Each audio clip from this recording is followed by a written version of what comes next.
اعوذ باللہ من الشیطان الرجیم بسم اللہ الرحمن الرحیم رب اشرح لی صدری ویسر لی امری واحلل عقدۃ من لسانی یفقہوا قولی رب زدنی علما وما توفیقی الا باللہ۔ نبی کریم صلی اللہ علیہ وآلہ وسلم فرماتے ہیں، سورہ بقرہ سیکھو، اس کا لینا برکت ہے اور اس کا چھوڑنا حسرت ہے، جادوگر اس کی طاقت نہیں رکھتے۔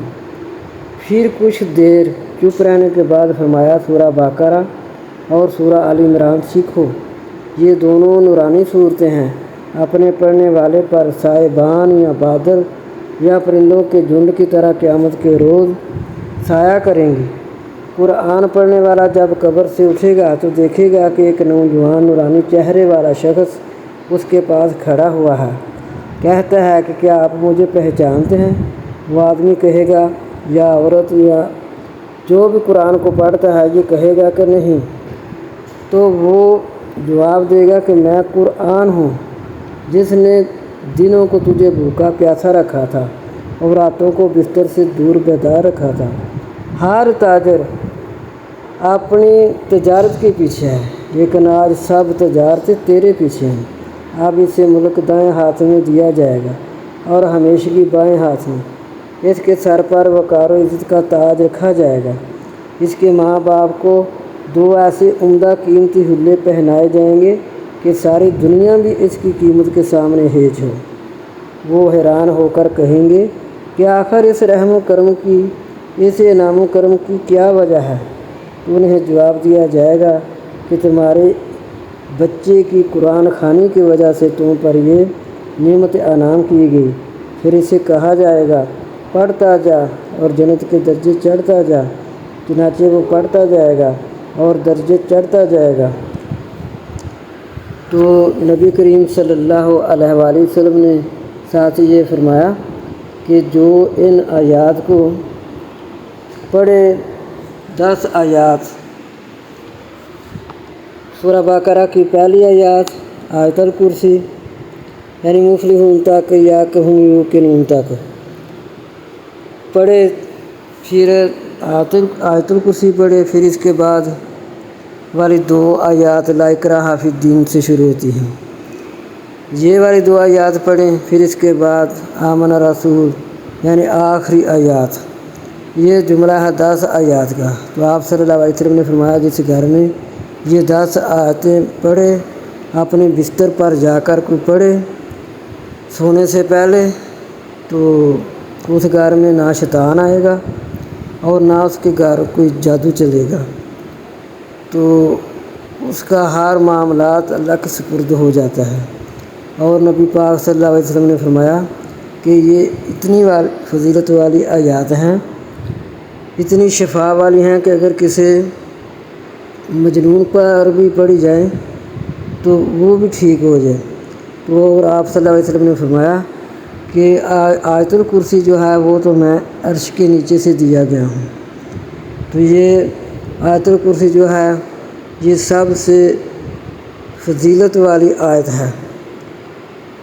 تو آئیے ہم شروع کرتے ہیں کہ خلاصہ سورہ بقرہ، ذالک الکتاب لا ریب فیہ ھدی للمتقین، الف لام میم، ذالک الکتاب لا ریب فیہ ھدی للمتقین، الف لام میم، یہ تو حروف مقطعات ہیں۔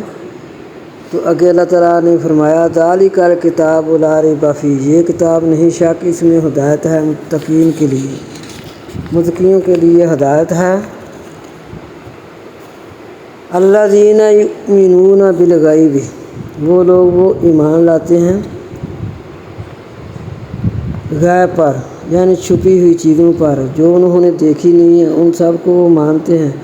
مومنین کا یہ ایمان ہے، یہ عقیدہ ہے، یہ یقین ہے کہ بن دیکھے ہم ان سب چیزوں کو مانتے ہیں، جیسے کہ دوزخ ہم نے نہیں دیکھا، جنت ہم نے نہیں دیکھی، فرشتوں کو ہم نے نہیں دیکھا، اللہ تعالیٰ کو ہم نے نہیں دیکھا، لیکن ہم سب چیزیں مانتے ہیں کہ ہمیں اللہ تعالیٰ قرآن پاک میں فرماتے ہیں کہ فرشتے بھی ہیں، جنت بھی ہے، دوزخ بھی ہے، اللہ اور اس کے رسول نے ہمیں بتایا ہے، تو ہم سب کا ایمان ہے، مومنین کا ایمان ہے، بغیر دیکھے ان چیزوں پر وہ ایمان رکھتے ہیں مومن۔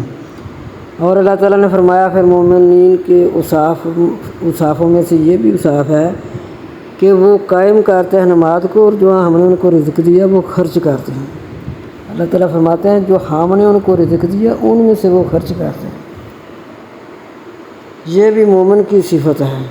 اور فرمایا پھر وہ ایمان لاتے ہیں جو اتارا گیا آپ صلی اللہ علیہ وسلم کی طرف، جس سے مراد کہ نبی پاک صلی اللہ علیہ وسلم کی طرف قرآن پاک اتارا گیا، تو مومن ایمان رکھتے ہیں، ایمان لاتے ہیں کہ جو کچھ آپ صلی اللہ علیہ وسلم پر اتارا گیا وہ حق ہے، وہ سچ ہے، اس میں کسی قسم کا شک نہیں ہے، کیونکہ اللہ تعالیٰ نے دوسری آیت میں فرما دیا کہ یہ قرآن پاک ہے، اس میں کسی قسم کا کوئی شک نہیں ہے کیونکہ اللہ کا کلام ہے۔ اور جو اتارا گیا آپ صلی اللہ علیہ وسلم سے پہلے، آپ صلی اللہ علیہ وسلم سے پہلے تورات، انجیل، زبور، صحیفے جو بھی نازل کیے انبیاء پر، رسولوں پر، ہم سب کو مانتے ہیں۔ یہ بھی مسلمانوں کا عقیدہ، مسلمانوں کو اللہ تعالیٰ نے یہ انعام دیے ہیں کہ ہم سب نبیوں کو مانتے ہیں اور جو کچھ ان کی طرف اتارا گیا ان سب کو مانتے ہیں۔ تو اللہ تعالیٰ فرماتے ہیں کہ پھر میرے بندوں، میرے مومنوں کی یہ صفت ہے کہ جو کچھ اتارا گیا آپ صلی اللہ علیہ وسلم سے پہلے اور ساتھ آخرت کے وہ یقین رکھتے ہیں۔ پھر ان کی یہ بھی شان ہے کہ وہ آخرت پر بھی یقین رکھتے ہیں۔ آخرت پر یقین رکھنے کا کہ وہ ہر نیکی کا کام کرتے ہیں، ہر برائی سے بچتے ہیں، یہی یقین ہے آخرت پر۔ یہی طریقہ ہے آخرت پر یقین رکھنے کا کہ کوئی بھی برائی کا کام ہو اس سے بچنا، جو بھی اچھائی کا کام ہو اسے کرنا، کیونکہ جس کو یقین ہوگا کہ ہم نے دوبارہ اٹھایا جانا ہے، زندہ کیا جانا ہے، پھر ہم سے قیامت کے دن حساب و کتاب ہونا ہے، انہی نے اچھے کام کرنے ہیں، انہوں نے برے کاموں سے بچنا ہے۔ تو پھر اللہ تعالیٰ نے فرمایا یہی لوگ ہدایت پر ہیں اپنے رب سے، اور یہی لوگ کامیاب ہونے والے ہیں۔ جو ان کے ان 4 آیتوں میں ذکر کیے گئے ہیں مومنوں کے، کہ وہ پہلے تو اس کتاب میں شک نہیں کرتے، پھر وہ بن دیکھے ایمان لاتے ہیں، پھر جو کچھ ہم نے ان کو رزق دیا وہ خرچ کرتے ہیں، پھر جو آپ صلی اللہ علیہ وسلم کی طرف ہم نے نازل کیا اس پر بھی ایمان لاتے ہیں، اور وہ جو آپ صلی اللہ علیہ وسلم سے پہلے نازل کیا اس پر بھی ایمان لاتے ہیں، پھر وہ آخرت پر بھی ایمان لاتے ہیں۔ تو پھر فرمایا کہ یہی لوگ اپنے رب سے ہدایت پر ہیں اور یہی لوگ کامیاب ہیں۔ ایک دفعہ صحابہ نے عرض کیا اللہ کے پیارے رسول صلی اللہ علیہ وآلہ وسلم، حضور صلی اللہ علیہ وسلم سے سوال ہوتا ہے کہ حضور قرآن پاک کی بعض آیتیں تو ہمیں ڈار دیتی ہیں اور امید قائم کرا دیتی ہیں، اور بعض آیتیں کمر توڑ دیتی ہیں اور قریب ہوتا ہے کہ ہم نا امید ہو جائیں۔ آپ صلی اللہ علیہ وسلم نے فرمایا لو میں تمہیں جنتی اور جہنمی کی پہچان صاف صاف بتلا دوں۔ پھر آپ صلی اللہ علیہ وسلم نے الف لام میم سے مفلحون تک پڑھ کر فرمایا یہ تو جنتی ہیں۔ صحابہ رضوان اللہ اجمعین نے خوش ہو کر فرمایا الحمدللہ، ہمیں امید ہے کہ ہم انہی میں سے ہوں۔ پھر ان الذین کفروا سے عظیم تک تلاوت کی اور فرمایا یہ جہنمی ہیں۔ صحابہ رضوان اللہ اجمعین نے کہا ہم ایسے نہیں۔ آپ صلی اللہ علیہ وسلم نے فرمایا ہاں۔ تو یہ ہوئی مومنین کی صفات۔ ان 2 آیات میں اللہ تعالیٰ کافروں کے وصف بیان کر رہے ہیں کہ ان کو میرے پیارے حبیب صلی اللہ علیہ وآلہ وسلم آپ ان کو ڈرائیں یا نہ ڈرائیں، برابر ہے ان کو ڈرانا یا نہ ڈرانا، کہ بے شک وہ لوگ جو کفر کرتے ہیں برابر ہے ان پر ڈرائیں یا نہ ان کو ڈرائیں نہیں وہ ایمان لاتے۔ وہ لگا دیا اللہ نے ان کے دلوں پر اور ان کے کانوں پر اور ان کی آنکھوں پر پردہ ہے اور ان کے لیے عذاب بڑا ہے۔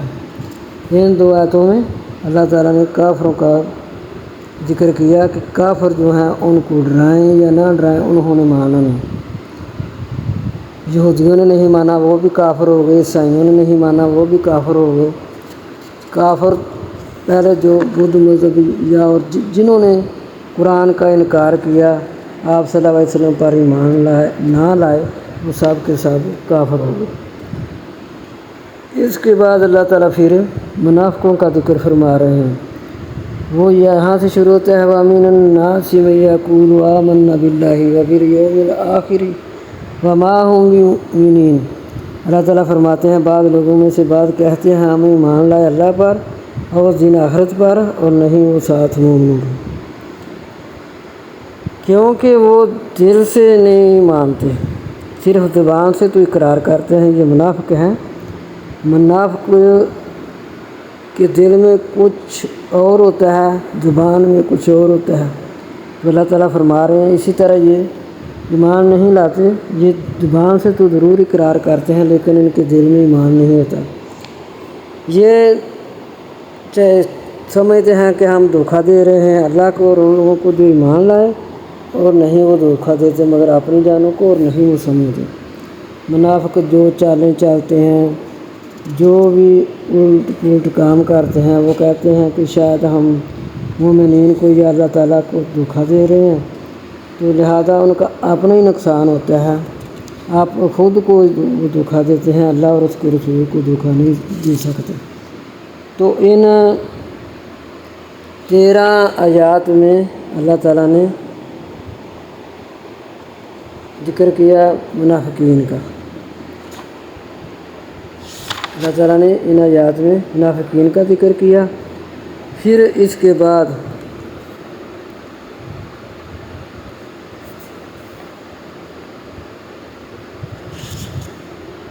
20 آیات تک اللہ تعالیٰ نے منافقین کا ذکر کیا۔ تو پھر اللہ تعالیٰ نے یہاں فرمایا یا ایھا الناس اعبدوا ربکم الذی خلقکم والذین من قبلکم لعلکم تتقون۔ یہاں سے اللہ تعالیٰ کی توحید اور اس کی الوہیت کا بیان شروع ہوتا ہے۔ وہی اپنے بندوں کو عدم سے وجود میں لایا، اسی نے ہر طرح کی ظاہری اور باطنی نعمتیں عطا فرمائی، اسی نے زمین کا فرش بنایا اور اس میں مضبوط پہاڑوں کی میخیں گاڑ دیں اور آسمان کو چھت بنایا، جیسے دوسری آیت میں آیا کہ وَجَعَلْنَا السَّمَاءَ سَقْفًا مَحْفُوظًا، یعنی آسمان کو محفوظ چھت بنایا۔ وجود اس کے وہ نشانیوں سے منہ موڑ لیتے ہیں۔ پانی آسمان سے اتارنے کا مطلب بادل سے نازل فرمانا ہے، اس وقت جب کہ لوگ اس کے پورے محتاج ہوں۔ پھر اس پانی سے طرح طرح کے پھل پھول پیدا کرتا ہے جس سے لوگ فائدہ اٹھائیں۔ تو ان 2 آیات میں اللہ تعالیٰ اپنی توحید اور الوہیت کا ذکر فرماتے ہیں۔ اور آگے ان آیات میں اللہ تعالیٰ فرماتے ہیں وَإِن كُنتُمْ فِي رَيْبٍ مِّمَّا نَزَّلْنَا عَلَىٰ عَبْدِنَا فَأْتُوا بِسُورَةٍ مِّن مِّثْلِهِ وَادْعُوا شُهَدَاءَكُم مِّن دُونِ اللَّهِ إِن كُنتُمْ صَادِقِينَ۔ اگر تم شک میں ہو جو ہم نے نازل کیا اپنے بندے پر، پس لے آؤ ایک صورت اس جیسی، یعنی جو سا ہم نے اپنے پیارے محمد صلی اللہ علیہ وسلم پر قرآن پاک نازل کیا ہے۔ اگر تم لوگوں کو شک ہے تو لے آؤ ایک صورت اس جیسی، صرف ایک صورت اللہ نے فرمایا۔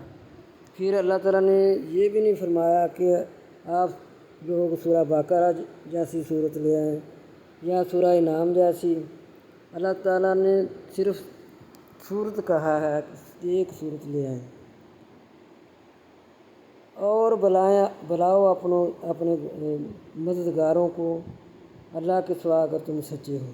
اللہ تعالیٰ فرما رہے ہیں کہ جن کو تم ہی اپنی مدد کے لیے لے سکتے ہو لے کر ایک صورت بھی نہیں بنا سکتے، جیسا کہ ہمارے قرآن پاک میں سب سے چھوٹی صورت سورہ کوثر ہے۔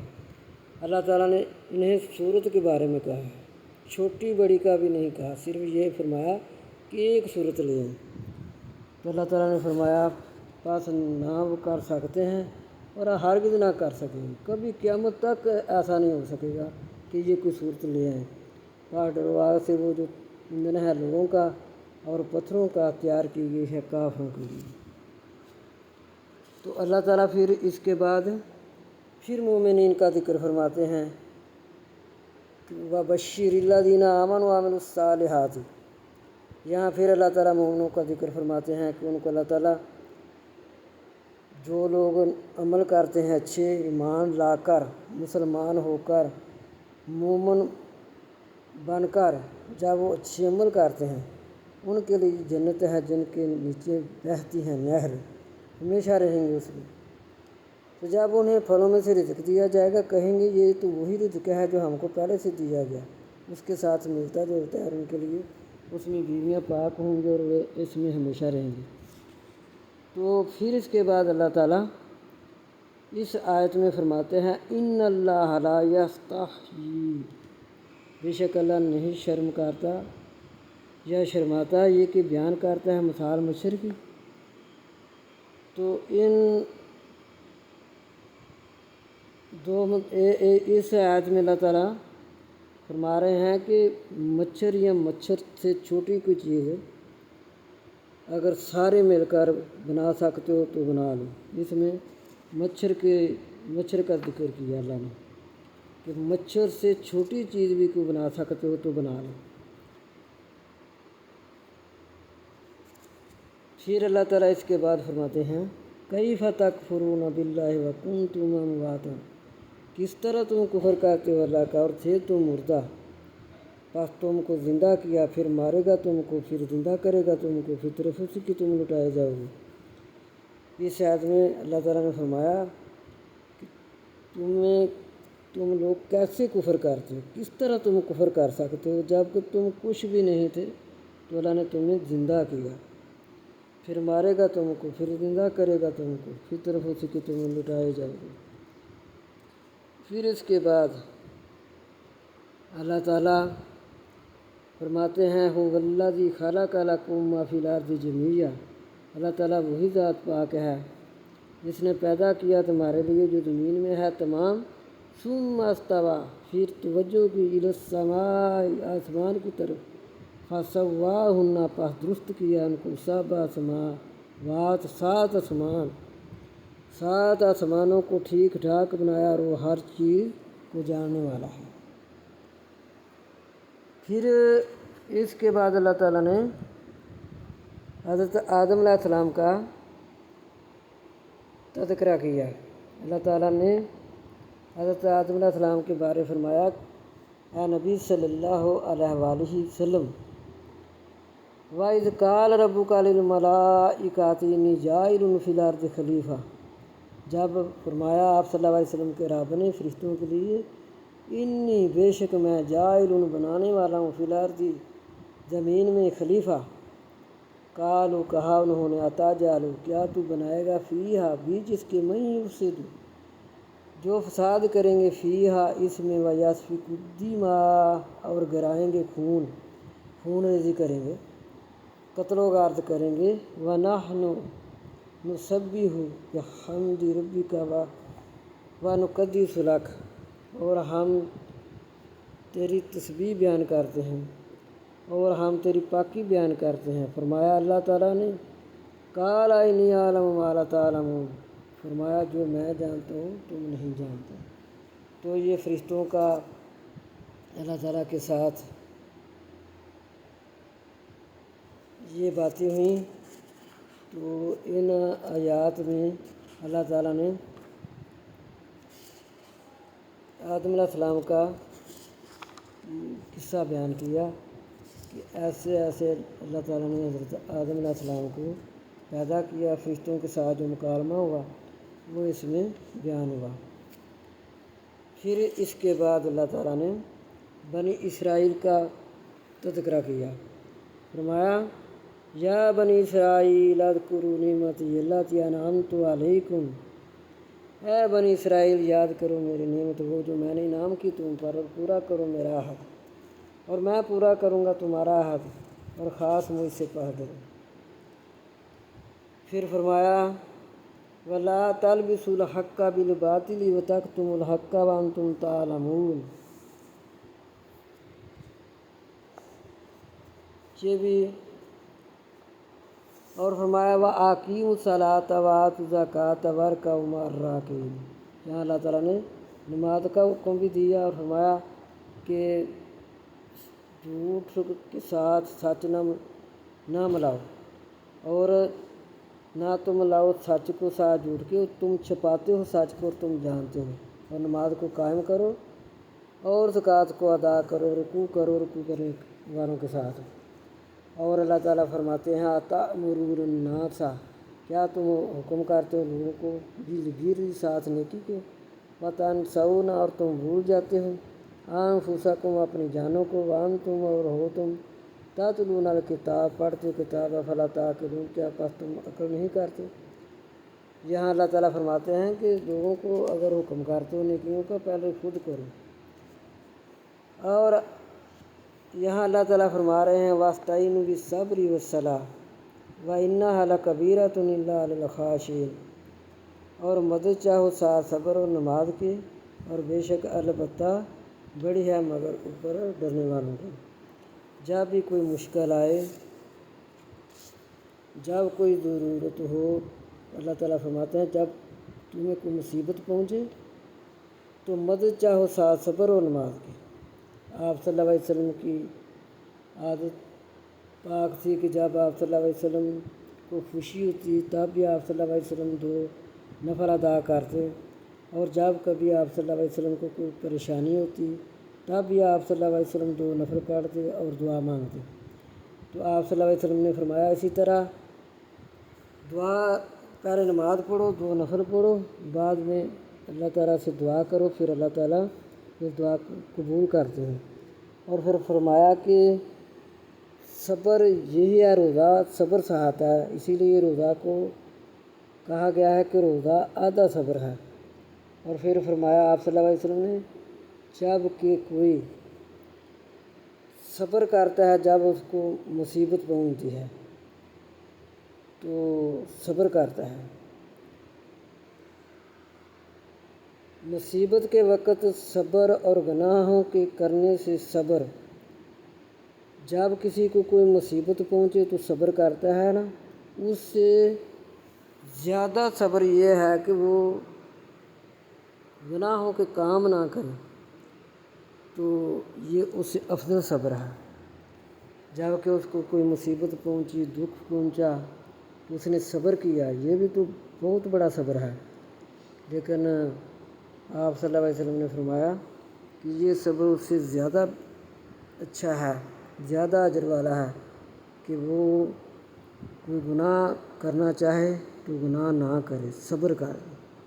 تو اس لیے اللہ تعالیٰ نے فرمایا وَاسْتَعِینُوا بِالصَّبْرِ وَالصَّلَاةِ، جب بھی تمہیں مدد مانگنی ہو اللہ سے پہلے صبر کرو اور نماز پڑھو، نماز پڑھو صبر کرو۔ آپ صلی اللہ علیہ وسلم کی سنت کو ادا کرو، جیسے کہ میں نے پہلے بتایا کہ آپ صلی اللہ علیہ وسلم کو جب کوئی خوشی ملتی تب بھی آپ صلی اللہ علیہ وسلم شکرانے کے 2 نفل ادا کرتے، جب کہ آپ صلی اللہ علیہ وسلم نے مکہ فتح کیا تھا تب بھی آپ صلی اللہ علیہ وسلم نے پہلے 2 نفل پڑھے تھے۔ تو اسی طرح آپ صلی اللہ علیہ وسلم جب کسی سفر کے لیے روانہ ہوتے تب بھی آپ صلی اللہ علیہ وسلم پہلے 2 نفل پڑھتے تھے۔ تو آپ صلی اللہ علیہ وسلم کو اگر کوئی دکھ پہنچتا تب بھی آپ صلی اللہ علیہ وسلم پہلے 2 نفل پڑھتے اور بعد میں دعا کرتے۔ تو اسی لیے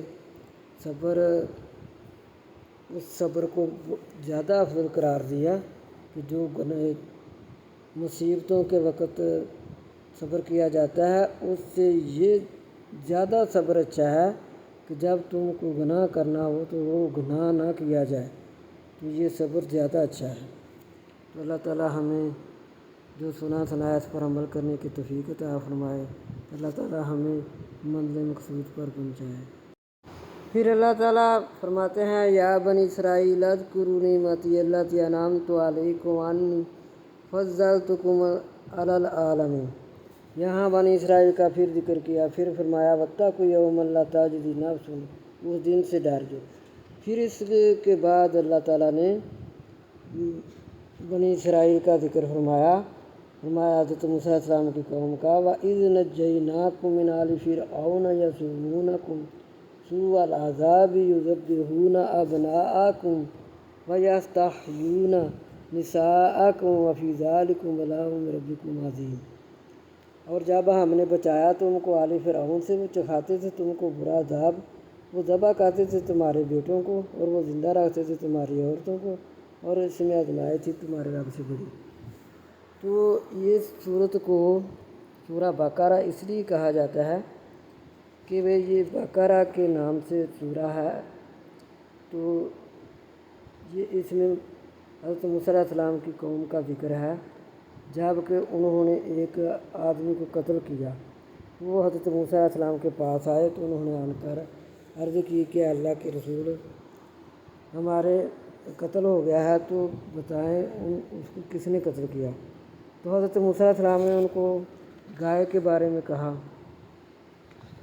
تو وہ گائے کے بارے میں آپ لوگوں نے ترجمہ پڑھا ہے کہ وہ بار بار کہتے جاتے تھے کیسی گائے ہو، اس کا رنگ کیسا ہو۔ یہ انہوں نے جو سوال کرتے گئے تو سختی ہوتی گئی۔ اب نکلے ایسے گائے ڈھونڈنے کو، وہ صرف ایک لڑکی کے پاس سے ملی۔ یہ بچہ اپنے ماں باپ کا نہایت فرما بردار تھا۔ ایک مرتبہ جب کہ اس کا باپ سویا تھا اور یہ نقدی والی پیٹی کی چابی اس کے سرہانے تھی، ایک سوداگر ایک قیمتی ہیرا بیچتا ہوا آیا اور کہنے لگا کہ میں اسے بیچنا چاہتا ہوں۔ لڑکے نے کہا میں خریدوں گا۔ قیمت 70,000 طے ہوئی۔ لڑکے نے کہا ذرا ٹھہرو، جب میرا والد جاگیں گے تو میں اس سے چابی لے کر آپ کو قیمت ادا کر دوں گا۔ اس نے کہا نہیں، ابھی قیمت دو تو 10,000 کم کر دیتا ہوں۔ اس نے کہا نہیں حضرت، میں اپنے والد کو نہیں جگاؤں گا، تم اگر ٹھہر جاؤ تو میں بجائے 70,000 کے 80,000 دوں گا۔ یوں نہیں ادھر سے کمی ادھر سے زیادتی ہونی شروع ہوتی ہے، یہاں تک کہ تاجر 30,000 قیمت لگا دیتا ہے کہ اگر تم اب جگا کر مجھے روپے دے دو تو میں 30,000 میں دیتا ہوں۔ لڑکا کہتا ہے اگر تم ٹھہر کر آؤ، جب میرے والد جاگ جائیں تو میں تمہیں 1,00,000 دوں گا۔ آخر وہ ناراض ہو کر اپنا ہیرا واپس لے کر چلا گیا۔ باپ کی اس بزرگی کو جاننے اور ان کی راحت رسانی کی کوشش کرنے اور ان کا ادب و احترام کرنے سے پروردگار نے اس لڑکے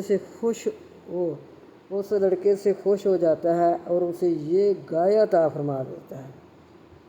اللہ تعالیٰ اسے یہ گائے عطا فرما دیتا ہے۔ جب بنی اسرائیل اس قسم کی گائے ڈھونڈنے نکلتے ہیں تو سوائے اس لڑکے کے اور کسی کے پاس نہیں پاتے۔ اسے کہتے ہیں کہ اس ایک گائے کے بدلے 2 گائیں لے لو۔ یہ انکار کرتا ہے، پھر کہتے ہیں کہ 3 لے لو، 4 لے لو، لیکن یہ راضی نہیں ہوتا۔ 10 تک کہتے ہیں مگر پھر بھی نہیں مانتا۔ یہ آ کر حضرت موسیٰ علیہ السلام سے شکایت کرتے ہیں۔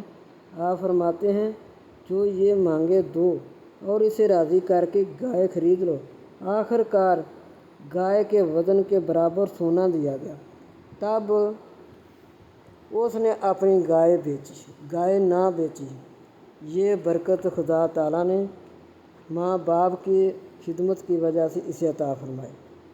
تب اس نے اپنی یہ گائے بیچی۔ یہ برکت خدا تعالیٰ نے ماں باپ کی خدمت کی وجہ سے عطا فرمائی، جب کہ یہ بہت محتاج تھا۔